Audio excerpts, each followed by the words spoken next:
Google data centre మీరు చూస్తే ఒక్క అమెరికాలో ఉండి మొట్టమొదటిసారిగా ఇండియాకు వస్తామని, ఇండియాకు వచ్చిన తర్వాత ఎక్కడ పెట్టాలంటే అనుకూలమైన ప్రదేశం అని మన విశాఖపట్నం, ఒక సుందరమైన నగరం విశాఖపట్నానికి వచ్చారు.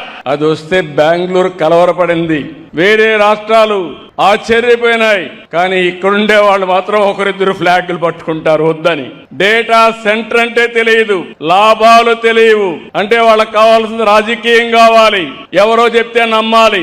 ఇంతవరకు డేటా సెంటర్ కన్స్ట్రక్షనే ప్రారంభం కాలేదు, నీళ్లు ఇంకిపోయినాయంట, తాగడానికి నీళ్లు లేవంట. అది మాకు వద్దంటారు. నేను అడుగుతున్నా, ఇలాంటి పిల్లలు, వీళ్ళు మట్టిలో మాణిక్యాలు, వీళ్ళకు అవకాశాలు ఇస్తే ప్రపంచాన్ని శాసించే శక్తి ఉండే పిల్లలు మన పిల్లలని మరొకసారి మీకు తెలియజేస్తున్నా. అదే నా నమ్మకం. డేటా సెంటర్ నేను 1 ప్రారంభిస్తే 5 వచ్చాయి, 5 గిగావాట్స్ కు వచ్చాయి.